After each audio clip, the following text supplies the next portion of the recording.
l'émission Parole de femmes.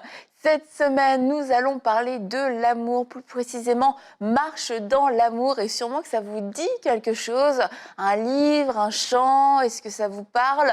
Et cette semaine, nous avons la grâce exceptionnelle d'avoir avec nous l'auteur de ce livre, Marche dans l'amour, Walk in Love, qui n'est nul autre que Jérémy Sourdril. Bonjour. Bonjour Annabelle Sourdril, bonjour Nadine Kabouya, je suis très heureux d'être là avec vous.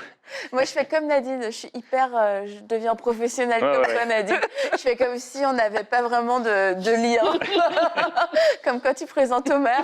Pasteur Homer, vous voulez dire. Oui, Pasteur Homer. Donc, du coup, moi aussi, je prends exemple sur toi, Nadine. Non, continue. Non. Ok. Donc, Jérémy, et oui, et mon mari, comme vous le savez, plutôt Jérémy et le mari d'Annabelle. Bienvenue dans mon émission. Oui, j'ai dit la même chose deux fois. Hein. Oui, ça me fait plaisir Annabelle d'être là pour pouvoir utiliser ces nouveaux fauteuils. Oui, je pense que tout le monde avait envie de savoir qu'est-ce que tu penses des nouveaux fauteuils de Parole de femmes. Alors, ce n'est pas les fauteuils de pré-inspirés, mais quand même on s'y approche. C'est mieux que les anciens fauteuils. C'est vraiment mieux que les anciens fauteuils. Ok. Bravo d'ailleurs, félicitations d'avoir tenu aussi longtemps dans des fauteuils aussi minables. Donc tu vas pas nous... C'est beau, on fait juste le point sur les fauteuils pour éviter. C'est terminé, j'en reparlerai pas, je vais essayer en tout cas. La semaine, c'est bon, t'es confortable, Ouais, je vais essayer de pas. T'es à l'aise. Ça va aller. Ok, excellent. Donc, Jérémy est bien assis. Je pense que vous êtes tous contents de pouvoir le savoir. Vous êtes rassurés, votre cœur est rassuré parce qu'on n'aime pas quand il n'est pas confortable, hein, quand même. Et en plus que ça le rend grognon. Mais donc, cette semaine, nous allons parler de marcher dans l'amour. Comment marcher dans l'amour, particulièrement dans nos églises. Et parce que quelquefois, on peut vivre une double déception, une déception encore plus vive quand on vit des offenses ou on vit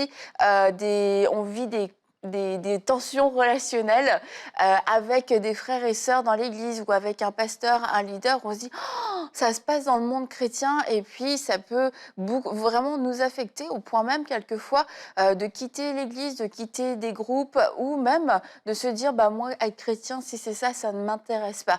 Mais cette semaine, nous allons voir que le Seigneur nous appelle à pardonner. Et si vous avez besoin de pardonner cette semaine, sachez que je crois que vous allez le faire. Et puis aussi à guérir si on a été offensé, à pouvoir marcher dans l'amour, cette voie que le Seigneur a dit, cette voie royale de l'amour. Alors, pour te redonner la parole, comment tu as écrit, pas un livre, mais tu en as écrit trois finalement, sur Walk in Love. Tu nous diras peut-être pourquoi tu l'as écrit en anglais. Enfin, pas le livre, hein, mais pourquoi le titre est en anglais. Et il y a 3 tomes, en fait. Et l'année dernière, tu as sorti les 2 derniers tomes. En quoi est-ce qu'ils étaient différents, ceux-là? Alors, le premier livre, ça parlait des difficultés relationnelles entre chrétiens par rapport, qu'est-ce qu'on peut vivre en tant que chrétien, les conflits, voilà, tout ce qui peut se passer au sein de l'Église. Et aussi particulièrement la difficulté qu'on peut avoir en tant que chrétien par rapport à des choses qu'on voit chez les pasteurs et qui peuvent nous déranger. Et parfois aussi le désir de vouloir une promotion, avoir des positions dans l'Église et ce que ça peut générer par rapport aux autres qui sont dans l'Église avec moi. Donc c'est un peu le premier livre. Et dans le deuxième et le troisième livre, je parle plus des attitudes des pasteurs, des fautes qu'on peut retrouver chez les pasteurs, parce qu'on en trouve effectivement.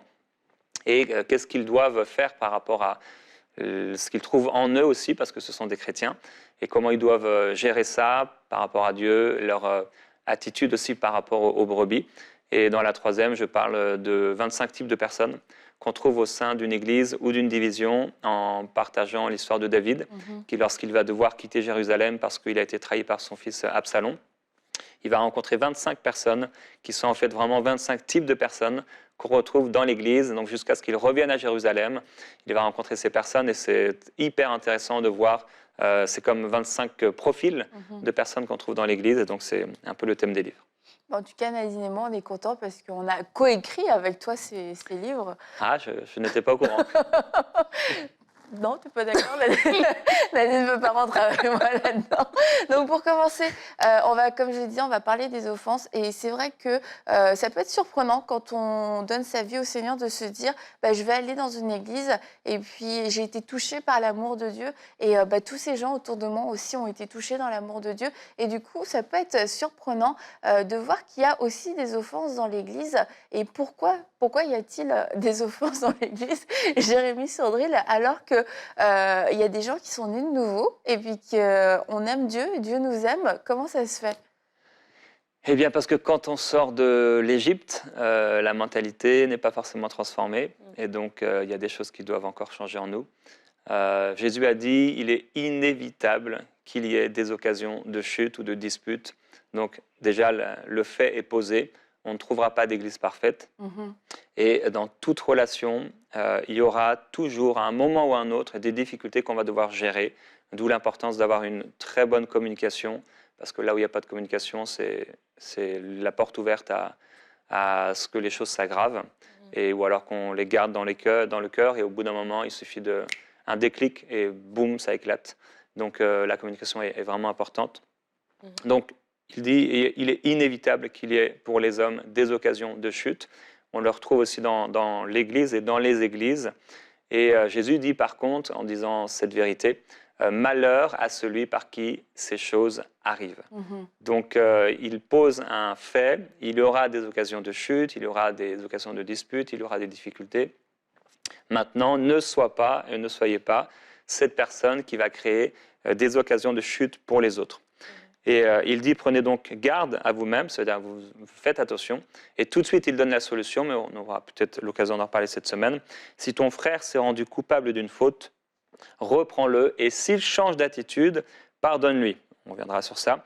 Et même s'il se rend coupable à ton égard 7 fois au cours de la même journée, et que 7 fois il vienne te trouver en disant qu'il change d'attitude, pardonne-lui. Et ce à quoi les disciples ont répondu, Seigneur, augmente notre foi. Alors on a souvent pris ce passage, augmente notre foi, pour parler de la foi. Mais en réalité, ça parle du pardon et de la difficulté qu'on peut avoir à pardonner ceux qui nous ont offensés. Donc, il y aurait plein de raisons pour lesquelles on trouve des sujets, des conflits dans l'Église.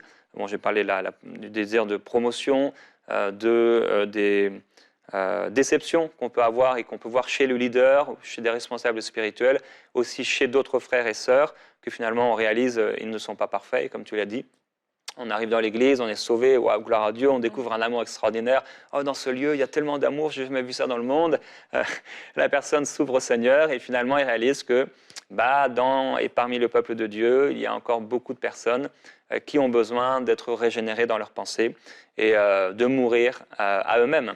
Parce que quand on est mort à nous-mêmes, vous pouvez frapper un cadavre, jamais il ne vous répondra. Par contre, il ne faut pas seulement rester mort. Après, il faut manifester la vie du Seigneur Jésus-Christ. Donc, simplement, c'est parce qu'on est une âme. Et cette âme-là, elle peut être blessée, elle peut être déçue, elle peut être attristée, on peut être de mauvaise humeur. Bref, il y a tout un tas de possibilités pour lesquelles il peut y avoir des conflits dans l'Église. Moi, j'avais vu une citation une fois sur les réseaux qui disait que l'Église n'est pas un musée pour les saints, mais un hôpital pour les malades. Et je crois que ça a l'air tout simple comme citation, mais c'est un rappel pour nous et c'est peut-être aussi une nouvelle pour des nouveaux chrétiens qui ne réalisent pas, ou même nous-mêmes aussi, à se le rappeler que comme dans un hôpital, il y a différents étages et il y a ceux qui viennent pour un accouchement, d'autres qui viennent pour une blessure, d'autres qui viennent pour une opération, etc. Et donc, on s'attend à trouver des malades quand on va dans un hôpital. Quand même tu vas à l'étage de la maternité, mais tu sais qu'un étage plus haut, un étage plus bas, il y aura des malades.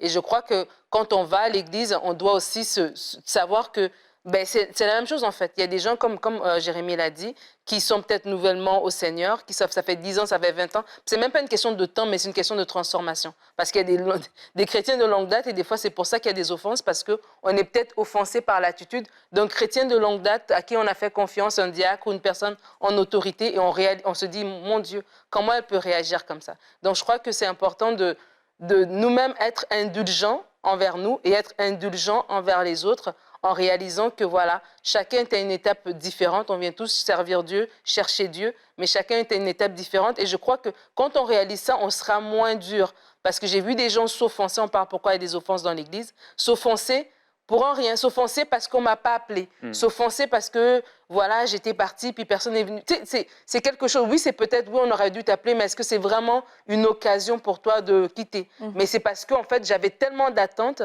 que je me dis, peut-être dans le monde, à mon travail, on ne m'aurait pas appelé, ça ne me dérange pas, mais le fait que mes frères et sœurs en Christ ne l'ont pas fait, c'est comme si c'est encore plus grave. Et donc, je crois que c'est dans les deux sens qu'il faut réaliser ça, pour comme ça, on va être pas tout excuser, mais vraiment être beaucoup plus indigent et plus compréhensif. Ça va aider aussi à ce niveau-là.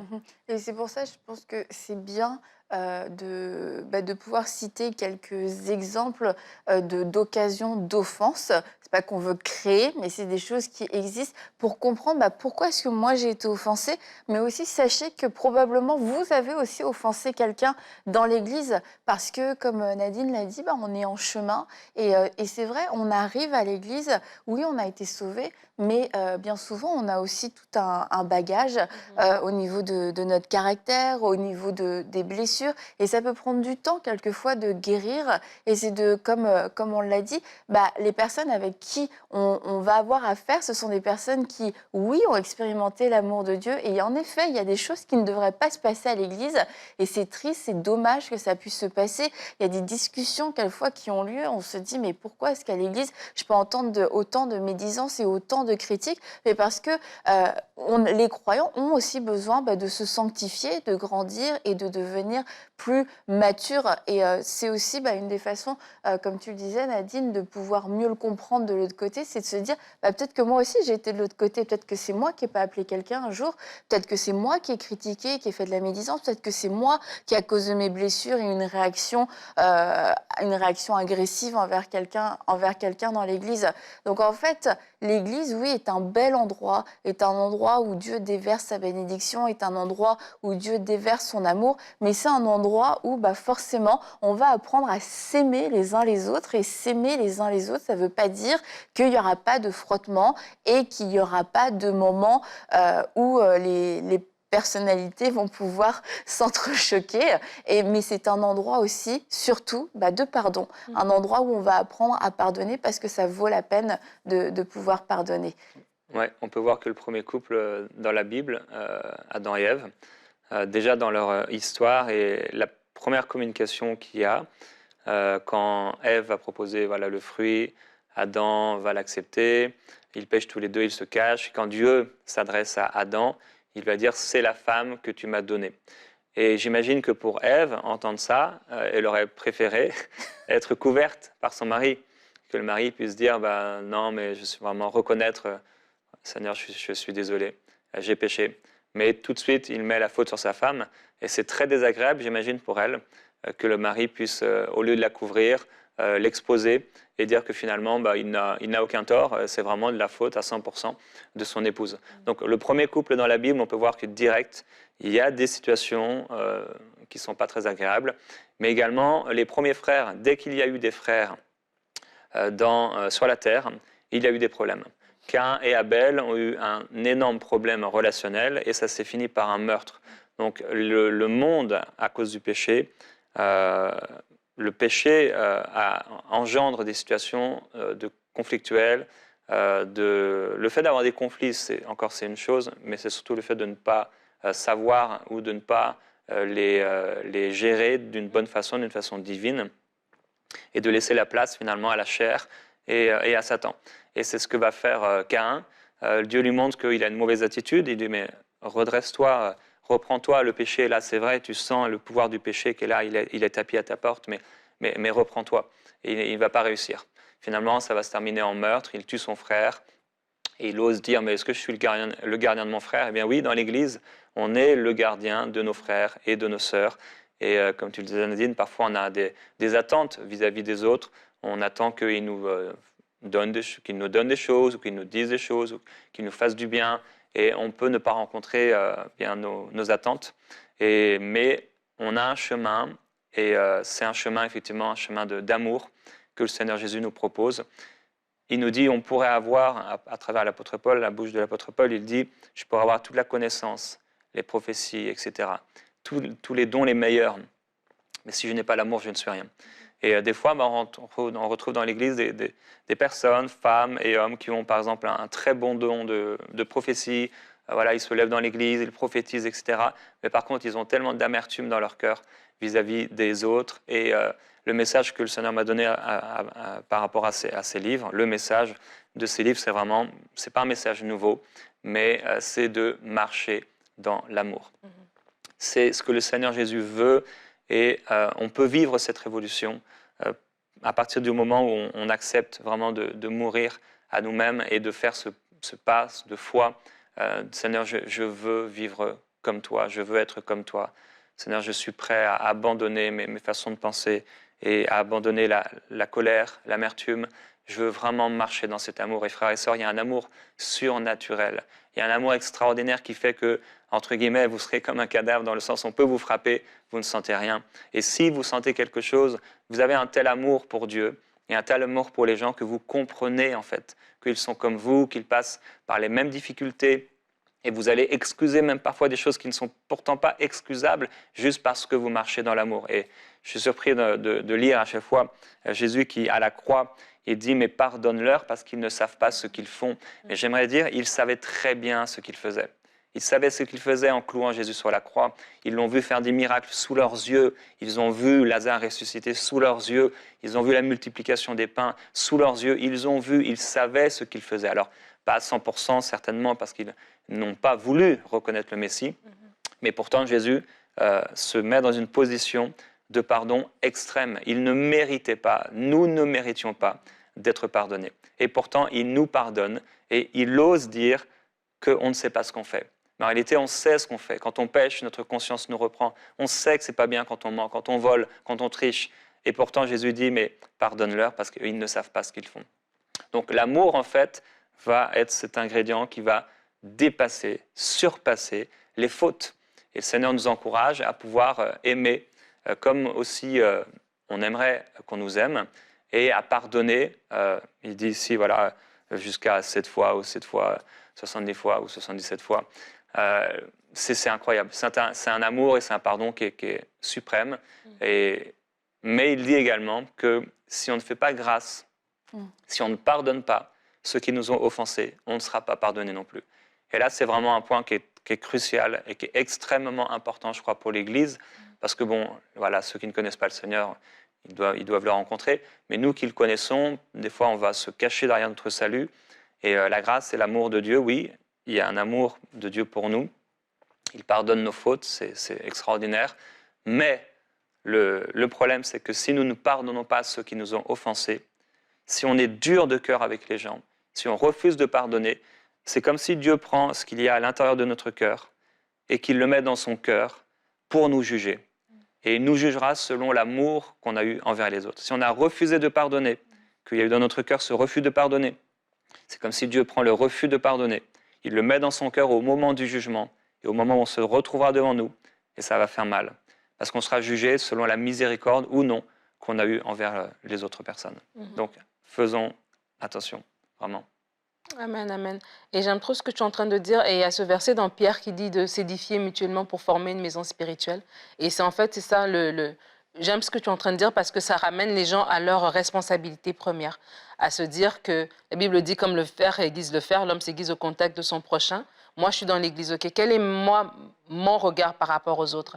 Est-ce que je viens en mode consommateur et en mode juge des autres et de leur attitude, de leurs gestes, ou je comprends que moi aussi, je suis un ingrédient dans la pâte, en fait, que nous devons former. Et donc, du coup, moi aussi, je me revêt de cet amour, je me revêt de cette compassion, de cette empathie. Je me revêt même juste de cette communication. Des fois, il y a des offenses parce qu'on n'a tout simplement pas dit. Je ne me suis pas arrêtée pour dire à mon frère, ah tiens, ce matin, c'était moi qui devais faire, je ne sais pas moi, le lead à la louange, et puis nanana, et puis on en parle et on règle, mais parce que je n'ai pas fait ça, ben, c'est un élément qui est resté dans mon cœur, et il y en a d'autres qui se rajoutent comme ça, et il y a des offenses qui se créent. Et donc c'est important de comprendre que l'Église, ce n'est pas un bâtiment, c'est un rassemblement de vous et moi j'ai ma part à jouer là-dedans. Et je crois que lorsque, en tant qu'enfant de Dieu, on se responsabilise à ce niveau-là, ça va vraiment aider au niveau des offenses parce que justement, il y aura des gardiens à gauche, à droite en fait. Parce que quand il y aura un esprit de zizanie qui va se lever, mais il y aura au moins une ou deux personnes qui vont dire « Ah mais non,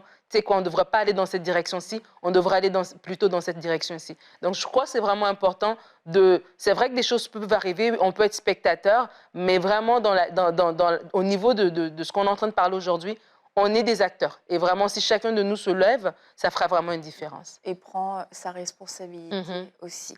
Et on a reçu une question dans Allô les filles. Comment trouver une église dans laquelle les gens ne seront pas hypocrites, se demande Suzanne de France. Et est-ce que, Jérémy Sourdril, tu pourrais répondre à Suzanne de France? Oui, Suzanne, ça me fait plaisir. Quel plaisir de pouvoir m'adresser à autant de femmes, Annabelle et Nadine. Dans cette rubrique Allô les filles. Dans cette rubrique Allô les filles avec ma tasse rose, je suis vraiment béni. Donc, comment trouver une église finalement où il n'y a pas d'hypocrisie? C'est ça. Alors, la seule possibilité de trouver ce genre d'église est de mourir. Puisque au ciel, avec la nouvelle Jérusalem, merci Seigneur, il n'y aura plus de péché, il n'y aura plus d'hypocrisie. Mais sur la terre, il y aura toujours d'une façon ou d'une autre des églises locales avec des personnes qui font preuve à un moment ou à un autre d'hypocrisie. Le ministère de Jésus était sans faute. Il n'a commis aucune faute et aucun péché. Il était un leader excellent. Et pourtant, il a vécu dans son leadership proche, donc des personnes qui étaient très proches de lui, de l'hypocrisie, comme Judas par exemple, qui avait déjà prévu de vendre le Seigneur, de livrer le Seigneur Jésus-Christ, et qui non seulement se retrouve en présence de Jésus et des autres disciples, parce qu'en trahissant Jésus, il trahissait également tous ses amis, ses frères qui étaient là, mais aussi ses sœurs qui les accompagnaient. Et Judas, finalement, fait comme s'il faisait encore partie de la famille. Et il va se laisser nourrir par Jésus, prendre ce repas, mais se laisser laver les pieds avec le Seigneur Jésus-Christ. Donc Jésus était en train de lui laver les pieds, alors qu'il avait déjà prévu, il avait été payé pour le trahir, le livrer, c'était dans son cœur. Et tranquillement, comme de rien, il partage le repas de la Pâque avec le Seigneur Jésus-Christ. Il a encore la nourriture dans sa bouche quand il part retourner voir les pharisiens.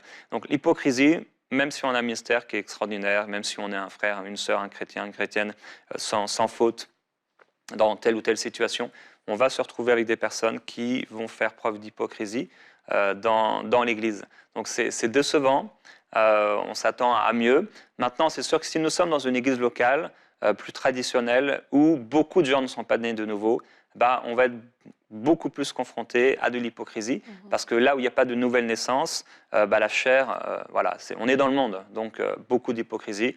Maintenant, plus on va dans une église où vraiment il se passe quelque chose dans l'esprit, il y a vraiment un vrai travail du Saint-Esprit, vous voyez des gens recevoir le Seigneur Jésus-Christ, bon, c'est des gens qui marchent avec Dieu, l'hypocrisie est quand même moins courante. Alors, il y a aussi le fait de... Vous savez, la Bible dit que c'est de l'abondance du cœur que la bouche parle, mais c'est aussi de l'abondance de ce qu'on regarde et de nos blessures que des situations arrivent. Si je suis blessé, si je suis très alerte par rapport au péché chez les autres, au lieu d'avoir l'attitude de Jésus sur la croix, qui lui va pardonner, excuser, en fait, je vais voir l'hypocrisie partout. Là, en fait, je suis en train de réfléchir, est-ce qu'il y a eu de l'hypocrisie autour de moi? Il n'y a pas des exemples qui me viennent comme ça, parce qu'en fait, je n'ai pas une attitude dans ma vie et dans l'Église à soupçonner ou à chercher le mal chez les autres, mais toujours à pardonner, à couvrir. Alors, des fois, il ne faut pas trop aller non plus à l'extrême, parce que on peut se prendre des coups, ça peut faire mal. Mais si on a dans notre cœur de l'amertume, on est meurtri à l'intérieur, on va, et qu'on a ce cœur ouvert à voir les fautes chez les autres, on peut voir de l'hypocrisie partout en fait. Et tout est pur pour ceux qui sont purs, mais tout est souillé pour ceux qui ne le sont pas. Donc pour ceux qui sont souillés. Ça veut dire que si je suis pur de cœur et d'amour, vous voyez, Jésus se trouve, il est en train de rendre un service, de laver les pieds de Judas. Donc il aurait pu dire, mais Judas, ce que tu fais, c'est terrible, c'est horrible, tu es méchant, tu es ceci, tu es un traître, tu es un hypocrite. Et il lui lève les pieds. Et Jésus il est amour, Dieu est amour. C'est-à-dire que quand l'amour est manifesté et que Jésus se retrouve devant quelqu'un qui est un traître, un hypocrite, un menteur, etc., vendu à l'argent, il ne lui dit rien. Ça ne veut pas dire parce que tu as parlé de communication, il faut pouvoir communiquer, mais son amour, en fait, est plus grand et sa compassion est plus grande que le désir de se faire justice, etc. Donc c'est vraiment une attitude, comment on regarde les gens, est-ce qu'on va marcher dans l'amour justement, qui va pardonner, qui va... Vous savez, des fois il y a des situations qui pourraient être réglées juste en prenant, en prenant la personne dans les bras. L'amour, ça fait fondre tellement de situations difficiles. Mais si on ne veut pas faire cet effort de se prendre dans les bras, de pouvoir se dire « je t'aime », de pouvoir parler, communiquer, de dire « c'est vrai, on passe par cette situation, mais j'aimerais te dire que même si on est en désaccord, je t'aime. J'aimerais continuer à être ton ami, j'aimerais continuer à être ton frère. On va essayer de trouver comment on peut s'arranger, comment on peut sortir de cette situation. Mais s'il te plaît, ne me ferme pas ton cœur. » Et marcher dans l'amour, c'est toujours la solution. Maintenant, cela ne vient pas de nous, c'est le don gratuit de Dieu et on peut marcher dans cette grâce surnaturelle. Est-ce que tu veux prier pour terminer cette émission pour les personnes qui ont vécu des déceptions dans l'Église et qui ont, comme tu le dis, fermé leur cœur suite à des offenses? Je vais prier pour vous et comme je l'ai dit, je comprends et j'entends que vous êtes blessés, meurtris et que certainement des personnes ont été injustes envers vous. Mais maintenant, on peut avoir et vous devriez avoir la bonne disposition et je veux prier pour vous. Père, je te remercie pour ce moment de partage aujourd'hui. Tu vois cette personne qui est là derrière son écran et en ce moment même, le Saint-Esprit est en train de pointer du doigt une situation dans son cœur. Père, il a envie de pardonner. Elle a envie et elle sait que la bonne chose à faire, c'est de pardonner. Mais elle ne trouve pas la force de le faire. Et je prie, Père Céleste, que déjà la guérison germe dans son cœur par le Saint-Esprit.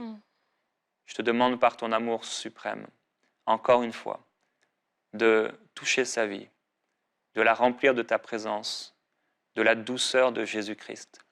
Et qu'en se sentant tellement aimée, alors qu'elle fait le choix de pardonner, que tout à coup, le voile tombe, qu'un amour profond dépasse les situations et les fautes qui ont pu être commises envers elle, et que cet amour déborde et lui permette d'aimer ses ennemis.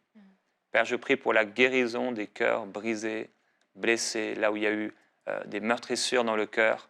Je prie, merveilleux Jésus-Christ, que ton esprit puisse venir et guérir ces cœurs brisés. Au nom de Jésus, pour ta gloire, Seigneur, toi qui nous as demandé de pardonner et d'aimer même nos ennemis, que tout soit pour ta gloire. Amen. Amen. Tu voulais ajouter, Nadine? J'aimerais juste encourager aussi les leaders parce que Jérémie parlait de Jésus et je crois qu'en tant que leader, on a un rôle à jouer aussi par rapport à justement ce qu'on voit par rapport à l'hypocrisie. Encourager vraiment à ce que les gens puissent parler des fois d'hypocrisie parce que les gens ont l'impression qu'ils doivent se présenter d'une certaine manière alors qu'ils ne sont pas encore rendus, entre guillemets, à ce stade-là.